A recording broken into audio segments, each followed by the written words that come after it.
Queria que você, nesse espírito de adoração, fechasse os teus olhos. Senhor Deus, o Senhor já falou poderosamente conosco aqui. Palavras de vida eterna, Senhor, sempre vão representar, antes de tudo, a morte do nosso ser, enquanto o nosso ser deseja ser aqui. Palavras de vida eterna, Senhor, sempre vão ensejar confronto, vão ensejar o nosso ser traspassado, assim como tu foste traspassado lá na cruz. O Senhor já falou aos nossos corações. O Senhor já nos disse o que precisava ser dito, não o que nós queríamos ouvir, mas aquilo que é preciso ser dito, aquilo que é preciso ser ouvido. Abra-nos os nossos ouvidos para que o Espírito, para aquilo que o Espírito continue a nos dizer, pois Tu és a nossa fonte, Tu és aquele que nos enche, Tu és aquele que nos faz transbordar. Continue falando esta noite aos corações, Senhor, mesmo diante de alguém que é falho, que será apenas um mensageiro. O meu trabalho hoje, Senhor, é entregar uma carta para esta igreja. Eu sou apenas um carteiro Teu. Eu sou apenas isso, Senhor. Então que o Senhor fale, então que o Senhor diga, que não seja o meu eu, que não seja a vaidade, que não seja a arrogância, que não seja nada disso, Senhor. Que não seja a minha força, que não seja a minha intelectualidade, que não seja nada disso, Senhor. Mas que seja o Teu Espírito, um espírito de humildade, um espírito de sabedoria e de conselho, um espírito de retidão, um espírito de justiça. Que seja o Teu Espírito falando à Tua igreja. É o que nós te pedimos, Senhor. Amém. Amém. Você pode se sentar em nome de Jesus.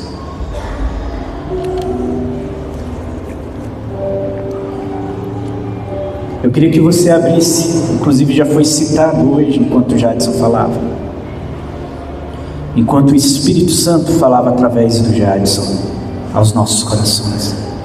Mas eu queria que você abrisse a sua escritura aí em Lucas, no capítulo 15. Lucas, capítulo 15. Este texto que eu já preguei algumas vezes. Eu não gosto de dizer uma dezena de vezes, porque às vezes eu esteja sendo exagerado, mas acredito que mais de uma vez, contando com essa, eu já tenha pregado sobre este texto. Mas eu queria mais uma vez falar contigo hoje. Lucas capítulo 15, a partir do verso 11. E disse, isso Jesus dizendo, e disse, um certo homem tinha 2 filhos, e o mais moço deles disse ao pai, Pai, dá-me a parte dos bens que me pertencem. E ele repartiu por eles a fazenda.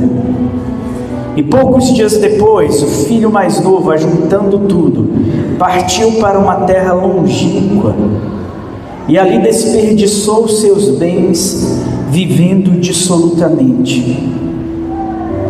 E havendo ele gastado tudo, houve grande fome naquela terra, e começou a padecer necessidades. E foi, e chegou-se a um dos cidadãos daquela terra, o qual mandou para os seus campos a apacentar porcos. E desejava encher o seu estômago com as bolotas que os porcos comiam. E ninguém lhe dava nada. E tornando em si, caindo em si, tornando para si, disse: quantos empregados de meu pai têm abundância de pão, e eu aqui pereço de fome. Levantar-me-ei e irei ter com meu pai, e dir-lhe-ei: Pai, pequei contra o céu e perante ti, já não sou digno de ser chamado teu filho. Faze-me como um dos teus empregados, como um dos teus servos. E levantando-se foi para o seu pai, e quando ainda estava longe, viu o seu pai, e se moveu de íntima compaixão, e correndo lançou-se-lhe ao pescoço e o beijou. E o filho disse: Pai, pequei contra o céu e perante ti, e já não sou digno de ser chamado teu filho. Mas o pai disse aos seus servos: trazei depressa a melhor roupa e vestilho, e ponde-lhe um anel na mão e sandálias nos pés, e trazei o bezerro cevado e matai-o, e comamos e alegremo-nos, porque este meu filho estava morto e reviveu, tinha se perdido e foi achado, e começaram a alegrar-se. E o seu filho mais velho estava no campo, e quando veio e chegou perto da casa, ouviu a música e as danças, e chamando um dos servos, perguntou-lhe o que era aquilo. E ele lhe disse: veio teu irmão, e teu pai matou o bezerro cevado, porque o recebeu são e salvo. Mas ele se indignou e não queria entrar. E saindo seu pai, rogava-lhe que entrasse com ele. Mas respondendo ele, disse ao pai: eis que te sirvo há tantos anos, sem nunca transgredir o teu mandamento, e nunca me deste um cabrito para alegrar os meus amigos, para alegrar-me com os meus amigos. Vindo, porém, este teu filho, que desperdiçou todos os teus bens com as meretrizes, mataste-lhe o bezerro cevado. E ele lhe disse: filho, tu sempre estás comigo, e todas as minhas coisas são tuas, mas era justo alegrarmos e folgarmos, porque este teu irmão estava morto e reviveu, tinha se perdido e achou-se. Aqui nós temos uma figura que transcende, duas figuras que transcendem, ultrapassam a condição de servo. Eu queria chamar a tua atenção hoje para isso, porque na verdade, quando você foi chamado no amor de Cristo para o Pai, você atravessou a condição de servidão e você recebeu o poder, o direito, a autoridade de ser chamado filho, de ser chamado filho. Porque o servo, ele vai tratar das coisas do seu patrão não como coisas suas, nunca. O servo, por mais bondoso que ele é, e existem servos que são mais justos, que são mais corretos e que dão mais resultado do que os filhos. Tanto é que eu ainda comentava esses dias que quando você pede para um filho para lavar a louça para você, a gente estava ontem lá no Júnior, e a gente estava ali num banquete que eles prepararam para a gente, e aí a Jaque virou para mim e disse desse jeito: olha, eu não vou pôr nos copos aqui não, de casa, porque quem lava esses copos são os meninos, e às vezes fica com cheiro de ovo, fica com cheiro disso, fica com cheiro daquilo, entendeu? Eu lembro meu tio Nelino, ia lá em casa às vezes, ia tomar um café, daí a gente morava aqui na 2, aí ele terminava de beber o café, e às vezes meu pai deixava lá e a gente cuidava só de lavar as louças, não fazia mais nada além disso praticamente, mas entregava ali as louças limpas. Aí meu tio tomava café, ai que cheiro de ovo nesse copo. Note que o filho, ele enquanto faz, o pai pede para que o filho faça, o pai nunca exige do filho a perfeição. Dificilmente um pai ele exige do filho a perfeição, mas o pai está querendo, enquanto aquilo está acontecendo, ele está querendo trazer a consciência do filho, de que aquelas coisas que ele coloca a mão, um mísero copo, representa o seu patrimônio, representa a sua herdade, representa a sua herança, representa aquilo que um dia vai ficar para ele. A palavra patrimônio vem desse radical patri, que significa pai, e monium, que significa recebido, ou seja, aquilo que é recebido do pai. Patrimônio é justamente isso. E o patrimônio, apesar de ele não ser um direito do filho enquanto o pai vive, porque existe apenas para o filho uma expectativa de direito, de exercício de direito sobre o patrimônio do pai, enquanto o pai vive. Mas por que se trata de expectativa? Porque pode ser que eu morra antes do meu pai. E se eu morrer antes do meu pai, não vou ser eu que vou usufruir deste patrimônio. Não serei eu que vou usufruir dessa herdade, dessa herança. Mas eu quero te dizer o seguinte, eu quero que você entenda isso aqui hoje.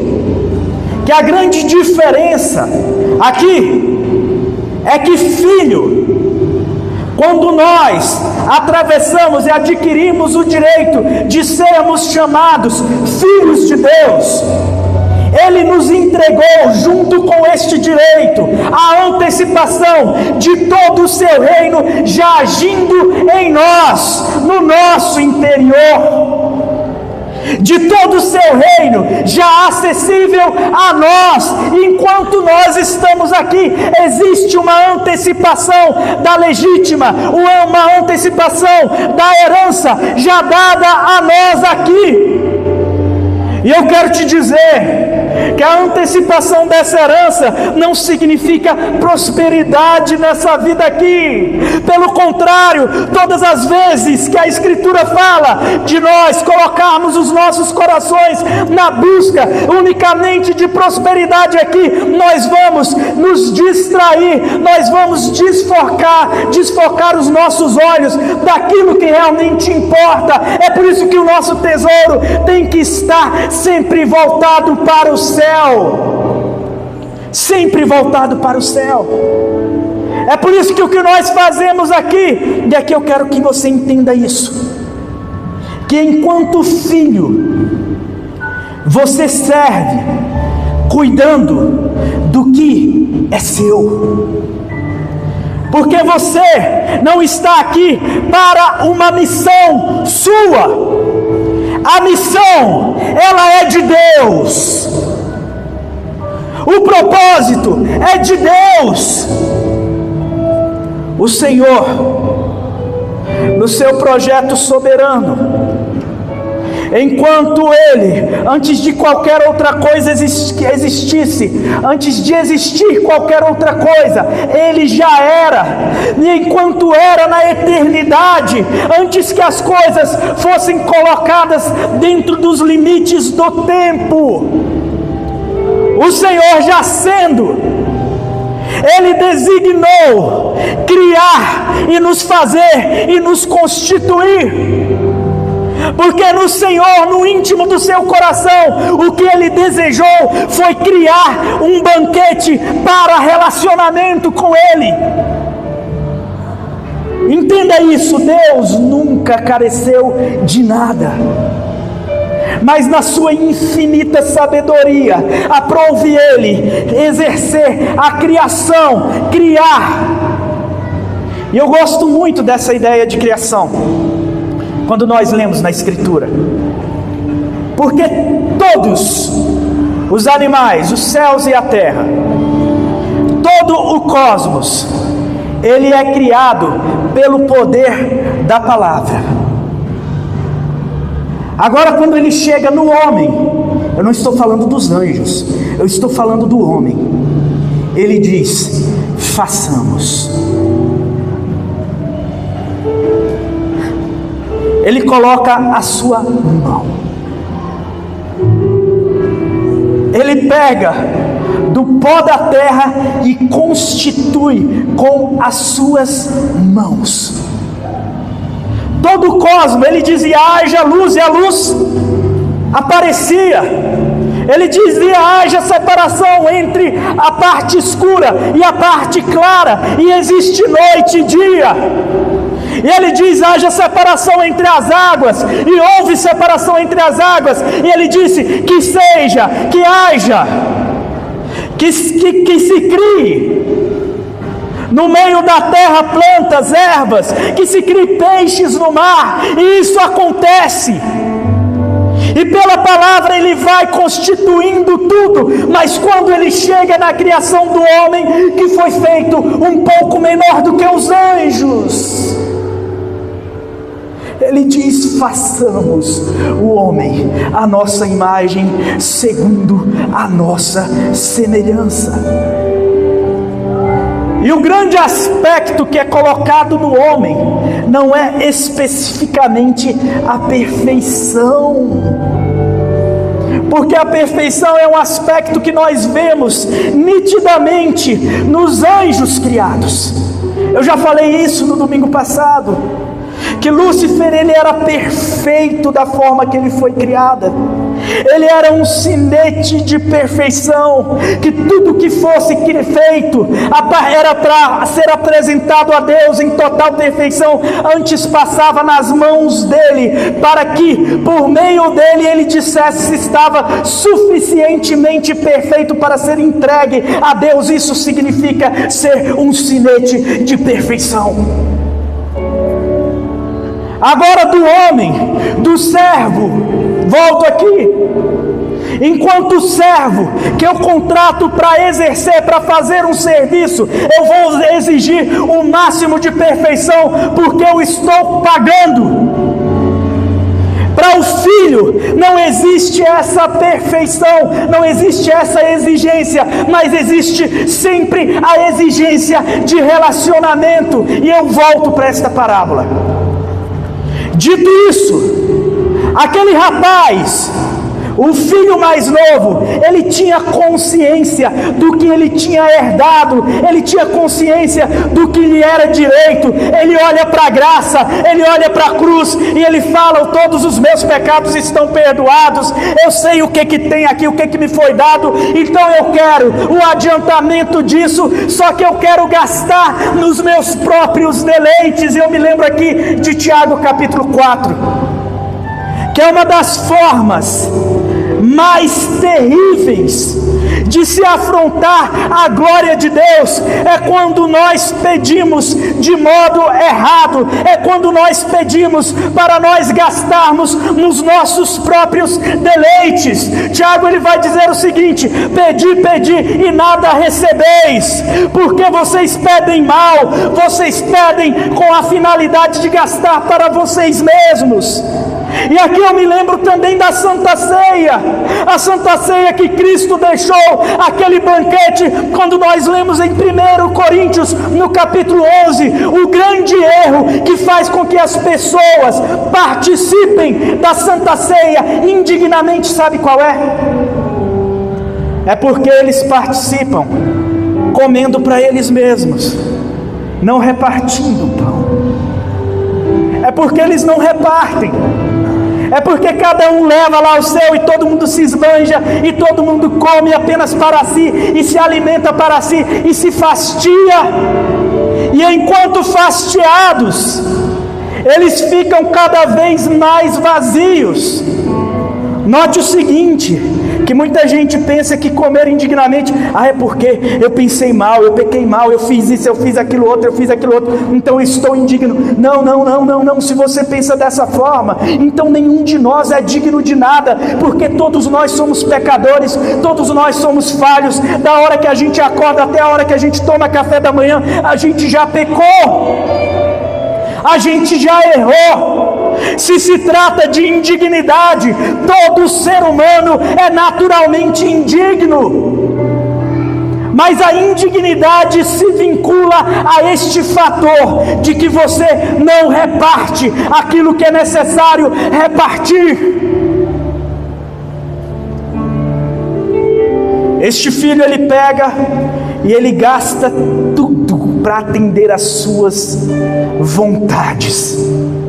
A sua vontade se torna soberana no seu ser, e ele olha para os desejos que o consomem, ele olha para aquilo que os olhos podem querer, ele olha para aquilo que os olhos podem desejar, e ele disse: eu quero, eu toco, eu pego, eu tenho, é meu. Ele olha para todos os seus sonhos e ele diz: eu vou realizá-los um a um, eu vou realizá-los de modo egoísta, porque se Deus me deu, é para eu usar da forma que eu quiser. É como foi dito há poucos dias: se eu vi, se eu toquei, se eu abracei, então Deus me deu, então é meu. Então Deus, ele tem obrigação de te dar, porque se ele colocou no teu coração o teu sonhozinho egoísta, caprichoso, o teu sonhozinho baseado na tua arrogância, isso daí ele vai ter que te conceder, porque ele não te daria um sonho se ele não fosse te conceder. Este rapaz, ele sai cheio dos seus sonhos, cheio da sua vontade,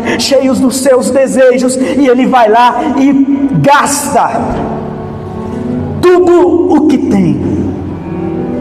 O problema é o seguinte, que no mundo, no deserto dessa vida, a escassez é normalmente a regra.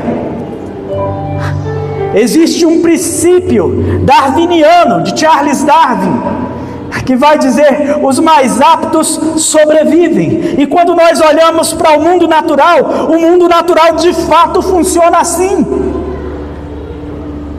Coloca o teu cachorrinho ou o teu gatinho, que viveu sempre na tua casa com a tua comidinha, para viver ali, no meio do mato. 2 dias ele morreu. Ou então ele vai aprender a comer tudo que está estragado. Antes ele só queria comer o frango cozido, né? Ele só queria comer do bom, do melhor. Daqui um pouco ele está comendo lagartixa, ele está comendo lagarta, ele está comendo inseto, ele está comendo mato para tentar viver. Enquanto para nós saímos, nós transcendemos isso. E este mundo, ele tem escassez de tudo. O que abunda neste mundo é principalmente a escassez. E de que escassez eu estou falando? É a escassez daquilo que só pode ser alimentado através desse relacionamento com Ele. Este mundo, ele é um deserto justamente assim. E é impressionante que quando há a escassez completa, aquele jovem, ele se vê obrigado a procurar emprego, o emprego da servidão. Ele diz: eu servi tanto as minhas vontades, que agora eu vou ter que servir as minhas necessidades, porque as necessidades antecedem as vontades. Eu digo para você, para te explicar isso, que as necessidades antecedem as tuas vontades. Você está doido para ir para uma balada, para o tuntes-tuntes. Lá você vai encontrar os amigos, vai curtir um pouco, mas aí vem aquela dor de barriga. Você vai para a balada com dor de barriga? Não. Você primeiro atende uma necessidade sua. Você tem que primeiro atender aquela necessidade para depois atender a tua vontade. E quando o cerco fecha e a tua vontade vai sendo esmagada, o teu querer vai sendo humilhado. Segundo a misericórdia de Deus, o nosso querer precisa ser humilhado e reduzido a nada. Porque é somente assim que só sobra a graça.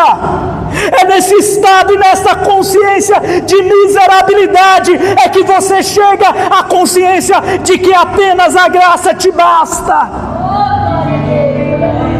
É somente assim. Então aquele jovem que era filho de um pai rico, agora ele se tornará um pastor de porcos. Para analisar o que é isso: apacentar porcos, se tornar um pastor de porcos.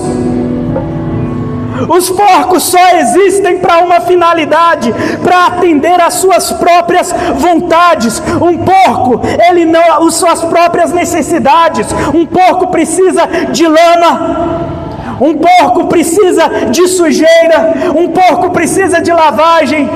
Um porco, se existirem fezes na frente dele, ele se alimenta de fezes. Ele não sabe discernir uma coisa da outra. Se ele olha para pérolas, ele pensa que pérola é trigo, é grão, e ele come pérola como se fosse grão, porque não existe nele discernimento. O clímax da destruição que esse jovem se vê é quando ele nota que as suas necessidades agora se assemelham às próprias necessidades dos porcos. E como um pastor de porcos, agora ele deseja se alimentar do que os porcos comem. Meu Deus, antes ser filho, antes ser servo, quer dizer, a servidão, o que os anjos fazem. Os anjos são espíritos ministradores. Antes eu me tornar um anjo, e note que o anjo, ele já foi feito maior do que o homem. Antes eu existir unicamente para te servir, e não necessariamente para um relacionamento mais próximo, mais profundo.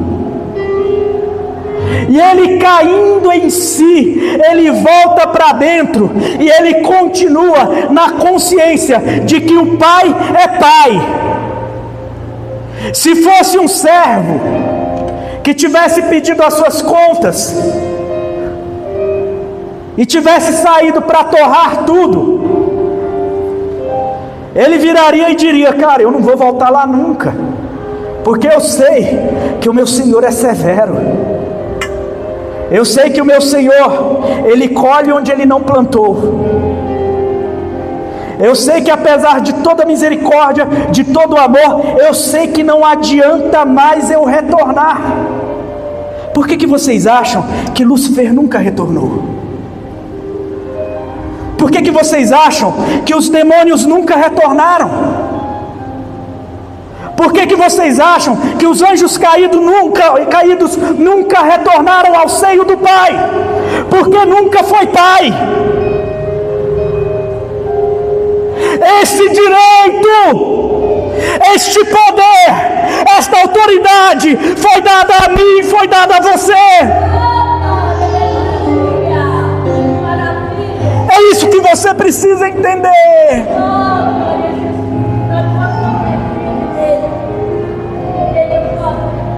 E aqui eu quero que você entenda mais algumas coisas. Este rapaz, caindo em si, ele fala: lá na casa do meu pai eu sei que os seus trabalhadores, os seus empregados, eles têm fartura de pão,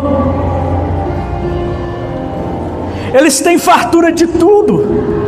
Então eu vou voltar, quem sabe ele me receba apenas como servo. E no retorno nós temos essa magnífica passagem, onde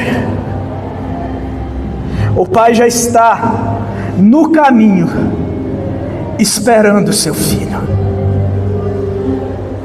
Porque o caminho é Cristo. Porque a verdade é Cristo. porque a vida é Cristo, e o Pai sempre está no caminho. O Pai sempre está avistando de longe. O Pai sempre está ali aguardando para receber. E o recebe. E o filho arrependido diz aquelas palavras maravilhosas: pequei contra o céu e contra ti, já não sou digno de ser chamado teu filho. E o pai lhe dá um bom banho, coloca-lhe um anel no dedo, lhe dá vestes novas, mata um novilho e lhe coloca para um banquete. Enquanto isso, tem outra classe de filho, que é o filho que ainda não amadureceu da sua condição de servo. E que note que este filho, ele fica de fora da alegria, ele fica de fora da festa, ele fica de fora porque ele pensa o tempo todo como servo. Pensar como servo é pensar como anjo, e pensar como anjo, quando você não existe para ser anjo, pode te levar à condição de te demonificar. E eu quero que você entenda, grave essas palavras. Pensar como anjo, quando você não existe para ser anjo. Pensar como servo, quando você não existe para ser servo, vai te colocar na condição de demonificação. Porque você, se pensa como servo, o que você faz? Você quer que o teu pai te aplauda. Você quer fazer as coisas com o máximo de perfeição. Você começa a caminhar querendo ser o sinete de perfeição. E você fala: mas eu só entrego o melhor para Deus. Então, se eu entrego o melhor para Deus, é justo que Ele também me entregue o seu melhor. Olha a barganha, olha a troca, olha a vontade de negociar. Dizendo: eu mereço receber isso daqui, isso daqui, isso daqui. Olha só, eu trabalhei o tempo todo para ti. E aqui nós temos o arquétipo daquele servo, daquele filho que ainda se baseia nas normas do Antigo Testamento. Eu digo para a igreja, é sempre perigoso caminhar conforme o Antigo Testamento. Porque aqueles que caminham segundo o Antigo Testamento, entenda isso, lá na carta de Gálatas, que Paulo chama, que os teólogos chamam essa carta de a carta da antinomia. Sabe o que significa a palavra antinomia? Anti significa contra, e nomia significa norma, lei. É a carta antilegalista, é a carta que se opõe ao legalismo que havia ainda entre o povo judeu. O que eu vejo de filhos, ainda com essa consciência de filho mais velho, conforme os judeus foram os nossos irmãos mais velhos, e que sendo filho mais velho, por incrível que pareça, ainda não conseguiu se emancipar, porque aos Gálatas, Paulo vai dizer que a partir da graça, nós nos emancipamos. O que significa emancipação? Significa você adquirir a maioridade. Ou seja, enquanto você era da lei, você era igual um menino, que precisa de curadoria. Quando você tem um filho menor que ainda não foi emancipado, qualquer coisa que vai ser feita, precisa ali de um tutor, precisa ali de alguém. Imagina que você, como pai, você vai fazer uma viagem, passar 2 anos fora, e você precisa deixar teu filho aqui aos cuidados de alguém. Dom Pedro II, ele era criança quando o pai dele abdicou do trono, Dom Pedro I, e voltou para Portugal. E enquanto criança, ele precisou de alguns tutores, e nós tínhamos ali uma forma de governo do Brasil a partir desses tutores, e eles emancipam Dom Pedro II aos 14 anos, para que ele possa agora ter autoridade plena para reexercer o seu reinado. Mas havia uma carta, normalmente quando você recebe um termo de tutela, que o juiz ele declara essa tutela através da lei, ele vai e declara aquela tutela. Existe um termo de tutela, onde neste termo há um compromisso firmado pelo tutor em cuidar, em estar o tempo todo dando assistência para o tutelado, de modo que o tutelado ele não pode agir no seu próprio nome, ele não pode agir como adulto. Ele é filho, mas ainda é imaturo. Ele é filho, mas ainda não deu um passo para a maturidade. E vocês já viram que todos aqueles que são legalistas, eles parecem normalmente meninos birrentos. Mas por que as coisas estão assim tão difíceis? O Senhor não prometeu?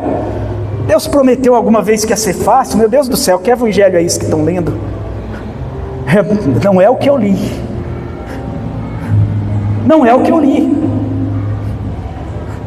O Senhor não falou, vai lá, porque a vida vai ser fácil comigo, você está de boa, igual aquele Jesus lá do Chosen, né? Ó, dando um joinha. Não tem nada disso. Não acontece nada disso. A responsabilidade deste amadurecimento, conforme Paulo diz, foi para a liberdade que Cristo vos libertou. Mas não useis dessa liberdade para o quê? Para dar ocasião ao quê? Ao pecado. Nós temos aqui um filho pródigo que, valendo-se da sua liberdade, ele vai e dá ocasião ao pecado. E nós temos um filho mais velho que ainda não amadureceu para o exercício desta liberdade. Uma liberdade que consegue vencer a sua própria vontade, a sua própria necessidade de reconhecimento, a sua necessidade de provar para Deus que você é bom o suficiente. Tem muita gente que deixou de vir para a igreja porque pensa o seguinte: eu só vou para a congregação, só vou congregar quando eu provar para Deus que eu sou bom o suficiente para congregar. Meu amigo, você vai viver igual esse, todo mundo aqui festejando e você do lado de fora, emburradinho, chateadinho, biquinho. Mas eu sempre trabalhei para Jesus, eu sempre fiz isso, eu dou meu dízimo, dou minha oferta. Para com isso. Para de ser menino birrento, isso é feio. É feio isso. Esses dias eu vi um vídeo de um cara lá em Goiânia, que o cara bate no carro dele, ele desce do carro parecendo um menino birrento, gritando. Vocês viram isso? Quem viu esse vídeo? Ele desce, meu Deus do céu, minha vida está acabada, ele fica gritando, ele quase cai no chão assim para balançar os pés e as mãos, gente. Negócio mais de todo mundo que vendo aquilo fica, meu Deus do céu, é feio demais, gente. É ridículo isso, é ridículo. Quando vem aquele rapaz, e olha que o pai ainda tem paciência com o filho menino, que era para ser o filho maduro, o pai ainda tem que ter paciência com esse filho.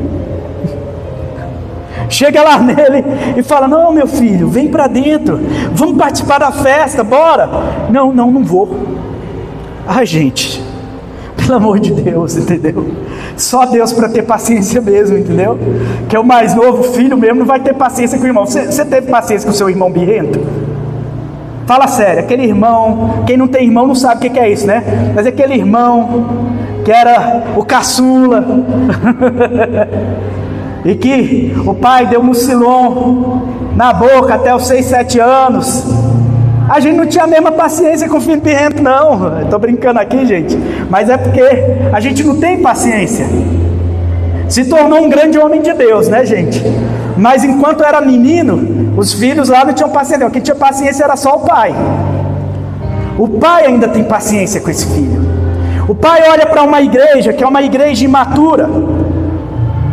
E é impressionante que a igreja imatura, ela sempre vai se achar perfeita, ela sempre vai se achar forte, ela sempre vai se achar próspera, ela sempre vai se achar abastada. Uma igreja imatura, ela caminha conforme a igreja de Laodiceia. Inclusive ela aposta que um dos sinais de que Deus é com ela é porque ela sempre teve, nunca lhe faltou nada, é porque sempre ela está farta, bem abastecida, sem nunca lhe faltar coisa alguma. É uma igreja que arroga para si direitos que você não precisa arrogar para si.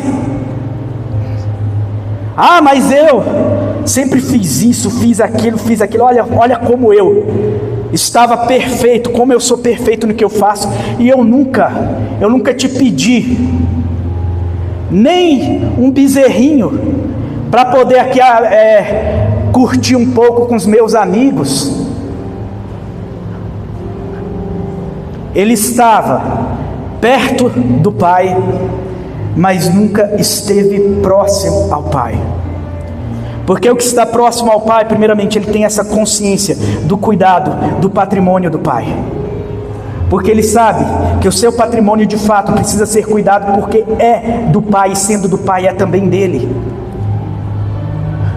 Aquele que entende isso, ele tem vários momentos de alegria, mas ele entende também o fardo que existe nisso. Porque qual é o maior tesouro? Que o Senhor, olhando para a terra, ele viu onde que está o seu principal patrimônio. Olha assim, diz: olha para o lado e você vai ver cada um que está aí perto de você. É o maior patrimônio de Deus. Nós somos o templo do Espírito Santo, nós somos a casa de Deus. Nós somos o que o salmista vem dizer, que os filhos são o que? Herança de Deus. Olha que impressionante isso. Eu sei que eu sou uma herança bem fraquinha. Eu sei que eu sou uma casa bem miudinha, 1,65 eu acho que arredondando. Eu sei que eu sou extremamente falho, mas eu sei da minha condição de filho. A maioria de nós não consegue caminhar rompendo no reino, e romper no reino não tem nada a ver com prosperidade. Note que Paulo, ele não foi, o que teve de mais fartura na vida de Paulo foi escassez. O cara era o cara que, se ele fosse entrar num barco, eu não entraria com Paulo por causa da probabilidade enorme de naufragar. Se fosse nos dias de hoje, e eu soubesse que Paulo estava pegando um voo, eu falo: não, eu já assisti Lost. Você é doido entrar num voo com Paulo? Se haver uma chance de cair é grande. E ainda assim, na consciência do reino, ele exerce o cuidado, como sendo de fato filho. E ele é extremamente cuidadoso naquilo que ele vai fazendo. E ele não é perfeito, porque o Senhor, como eu disse, ele nunca vai exigir a perfeição. O vínculo da perfeição é o amor. E graças a Deus que nunca houve a exigência da perfeição. E eu lhes explico o porquê. Porque na exigência da perfeição, como eu disse lá atrás, sempre nós vamos decair da nossa natureza, e nós vamos começar a querer exigir direitos pelos quais ele não morreu. Uma igreja que de fato prospera É uma igreja que caminha em total humildade. É uma igreja que entende a necessidade de exercer a sua obra missionária diante daqueles que estão no seu trabalho, diante daqueles que estão na sua casa, diante daqueles que cruzam o caminho da sua existência o tempo todo. Isso não tem a ver com sacerdócio, isso não tem a ver com ser levita, isso daqui é uma bobagem. É tudo uma bobagem, conforme a parábola do bom samaritano. Nós vemos que passa por ali um escriba, o cara que é copista da Bíblia. Passa ali fariseu, um cara que é um arauto da lei. Passa ali um sacerdote, um cara que é um arauto do serviço. Nenhum deles, que dizem ser homens para fazer a obra de Deus, entendem o que é de fato fazer a obra de Deus, enquanto aquele samaritano, que ele é um ser híbrido, um pouco israelita, um pouco misturado com os outros povos, porque o samaritano é justamente isso, é aquela mistura completa. E nessa hibridez que o faz não ser totalmente puro, não faz ser bem visto nem pelos seus irmãos judeus, aquele homem é que ele consegue enxergar o efeito da obra de Deus enquanto se caminha aqui, que é você atender, você estar com os olhos atentos para aqueles que cruzam o caminho da tua existência. Tem gente que vai buscar amar o próximo, que está muito distante, mas não é capaz de amar o filho, não é capaz de amar a mãe, não é capaz de amar o pai. É o pai, que ele é muito bom para todo mundo, mas não é bom para o filho. É o filho, que ele serve todo mundo olha, nossa, que filho maravilhoso, que filho tremendo que eu tenho, mas ele nunca está disposto a servir ao seu pai ou sua mãe. O Senhor, Ele está nos convidando como filhos a essa disposição que existe como consequência da consciência deste ministério, num serviço que não vai exigir a perfeição para que você não ache que é troca, mas que sempre vai colocar no teu coração a gratidão de ter sido recebido como filho e poder estar fazendo as coisas ali, ainda que não sejam perfeitas. Fique de pé em nome de Jesus.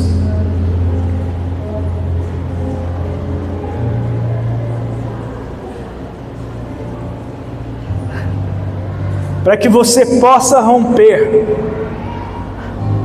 você precisa antes romper a consciência de que você é servo.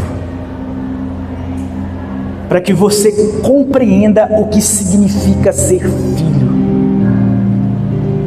Sendo filho, você precisa amadurecer suficientemente para entender a liberdade que você tem. Mas uma vez que você amadurece suficientemente para entender a liberdade que você tem, você não vai romper o limite desta liberdade, dando ocasião ao pecado, e pegando tudo aquilo que é direito seu e gastando nos seus próprios deleites. Porque você entende que mais importante do que todo o patrimônio que está disponível a você, mais importante do que tudo isso é a comunhão que você tem com teu Pai, é a comunhão que você tem com Ele. É impressionante, gente, que a gente acha que ora. Quando a gente começa a orar, não vou começar a orar aqui para Deus entrar na conversa. Mas não, eu quero que você entenda que a tua oração é justamente o contrário. É quando você entra na conversa com Deus, Deus está falando contigo o tempo todo. Isso só filho pode. Eu vou na casa do meu pai, se eu chegar lá meia-noite e bater, ele vai me receber com cara de sono muitas das vezes, mas se tiver um cafezinho, a gente vai comer café, a gente vai conversar, ele vai me receber a qualquer horário. Eu vou me intrometer o tempo todo nessa conversa com Deus. A gente olha na oração, quando a gente começa aqui a louvar, quando a gente vem para a igreja, a gente vai, não, eu preciso aqui criar um ambiente de adoração, para que o Espírito Santo seja convidado a entrar. Não, quando você vem para este lugar, você tem que entender que onde estiverem 2 ou 3 reunidos, Ele já está ali. E tem muita gente perdendo a condição de adorar, de entrar no ambiente de adoração, porque na verdade precisa, não, tem que ser o culto que me agrada, tem que ser o culto segundo a minha vontade, tem que ser a igreja que me agrada. Quem tem que ser a igreja? Segundo os meus quereres. Tem que ser os mestres segundo as minhas próprias concupiscências. Tem que ser da forma que eu quero. Se não está bonitinho da forma que eu quero, então eu não quero participar disso daqui. Será que não é Deus te ensinando que não é da forma que você quer, que não é do jeito que você quer, mas é você aprendendo a cada dia que não sendo do jeito que você quer, que não sendo a igreja que você quer, que não sendo a pregação que você quer, que não sendo o louvor da forma que você quer, que não sendo a oração conforme o que você quer, é muitas das vezes o que você precisa. Será que não é o Espírito Santo, Ele te convidando para um amadurecimento, para você sair da condição de filho mais velho e vir para o meio da festa, e entender que é festa para além daquilo que você quer, não é conforme os teus quereres, mas é conforme o que alegra o coração dele. E se alegra o coração dele, te traz satisfação. E se alegra o coração dele, te enche de regozijo. Se alegra o coração dele, te enche de vontade, de alegria.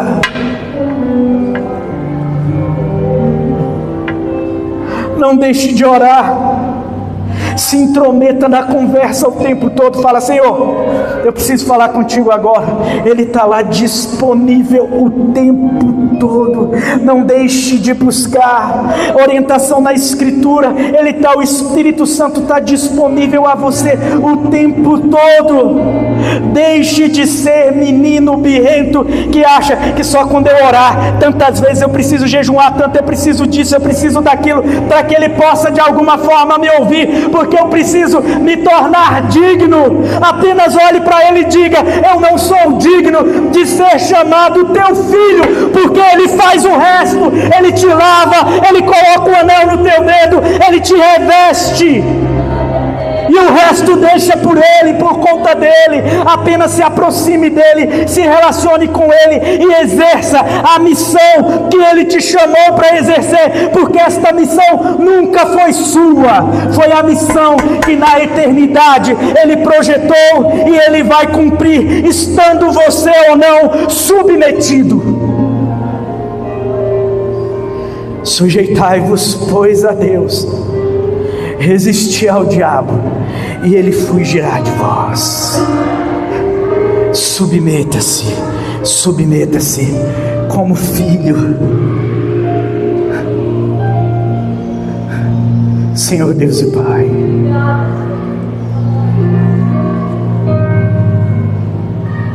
eu não sou digno, Senhor, de ser chamado teu filho.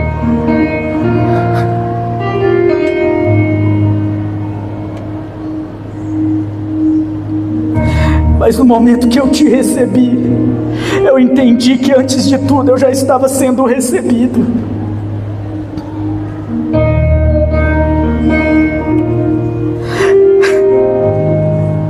E a todos quanto o receberam,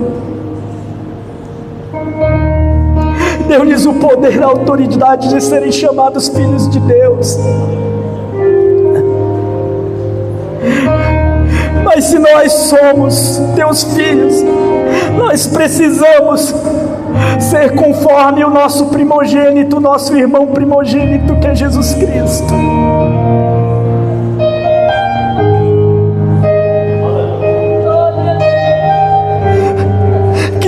Deus. Ele não usurpou ser igual a Deus, mas ele vem, ele se submete, ele se alimenta da tua vontade. O pão dele é a tua vontade, a comida dele é a tua vontade, a bebida dele é a tua vontade. Mesmo na hora que a tua vontade se torna tão pesada, que ele diz: Pai, se possível passa de mim este cálice, mas ele diz que não seja feita a minha vontade, mas a tua. Eu preciso ser como ele, aquele que não tinha nem lugar para repousar a sua cabeça. Eu preciso ser como ele, aquele que orava intensamente. Eu preciso ser como ele,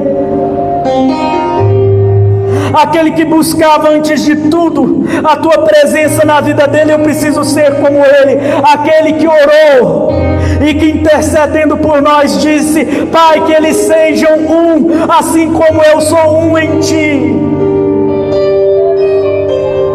Eu preciso ser como ele, aquele que foi crucificado.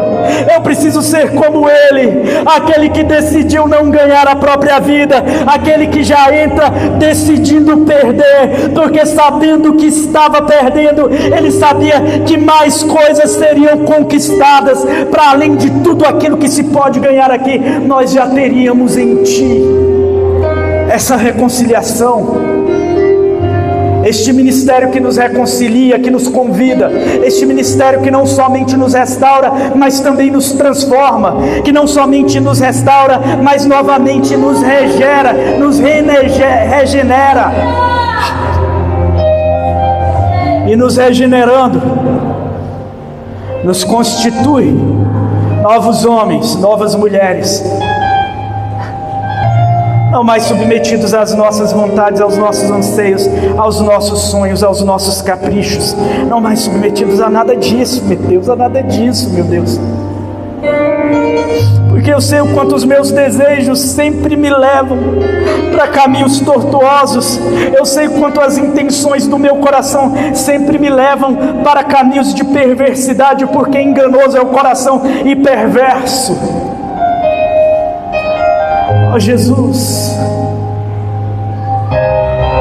que nós possamos ser como o Senhor é,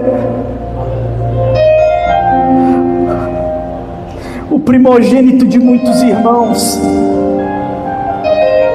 E nós sabemos que nós não seremos perfeitos, mas nós sabemos que nós estamos debaixo da autoridade daquele que é perfeito,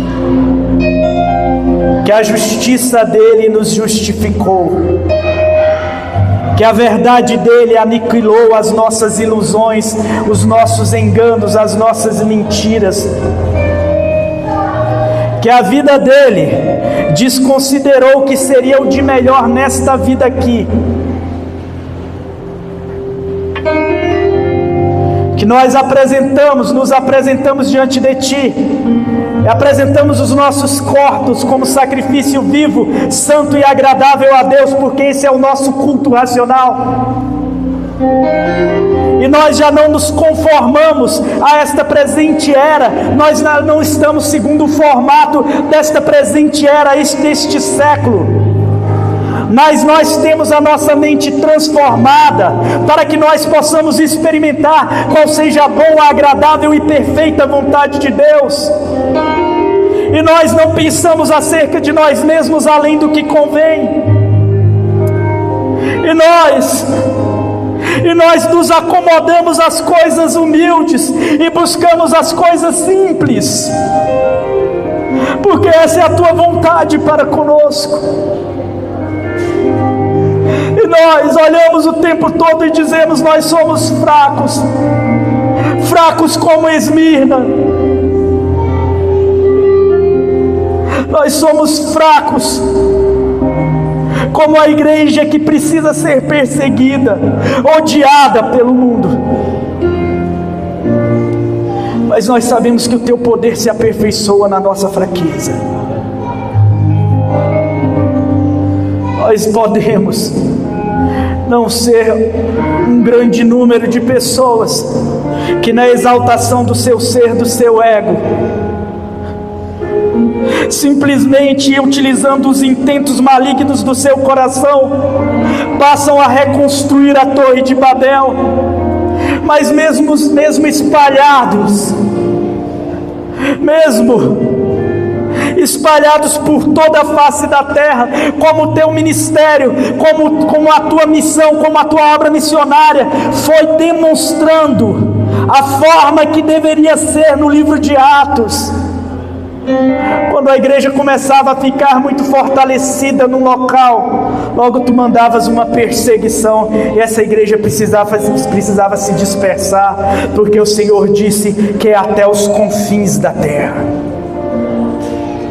E às vezes a gente nem fala, Senhor, a mesma linguagem. Tem igrejas com culturas diferentes, tem igrejas com pensamentos um pouco diferentes dos nossos, mas que ainda assim é segundo a tua misericórdia. Às vezes Paulo não vai dar certo com Barnabé, mas nós sabemos que tudo isso é segundo o teu propósito. Mas nós sabemos que em tudo isso que nós precisamos ser é filhos, não filhos birrentos, mas filhos maduros, não maduros o suficientes para gastar tudo no nosso próprio deleite, egoístas como somos, mas para partilharmos, para nos valermos do seu banquete, para entender que após ter dado graça, o Senhor repartiu o pão e disse: tomai e comei, isto é o meu corpo que é partido por vós, fazei isso em memória de mim. Que seja uma igreja que nunca lhe irá faltar o pão. Não significa uma igreja que não vá padecer necessidades, mas é que sempre que nós tivermos pão, nós partilharemos o pão que nós temos, na certeza que o Senhor sempre vai providenciar aquilo que nós precisamos. Mas nós não nos firmamos nas nossas necessidades para nos assemelharmos aos porcos. Nós transcendemos as nossas necessidades, os nossos quereres e as nossas vontades nós mortificamos, para que a tua vontade nos humilhe, para que a tua vontade nos subjugue, para que a tua vontade nos esmague, para que a tua vontade converta uva em vinho, converta azeitona em azeite e converta trigo em pão, nos esmagando. É isso que nós te pedimos, Senhor, e nós te agradecemos em nome de Jesus. Amém. Eu queria que você fizesse assim com as suas mãos. Que o amor de Deus, nosso Pai, que a graça de nosso Senhor e Salvador Jesus Cristo, que a comunhão e a consolação do Espírito Santo seja com todo o povo de Deus na terra, não só hoje, mas todos os dias. E a igreja diz: amém, amém. Está terminado em nome de Jesus.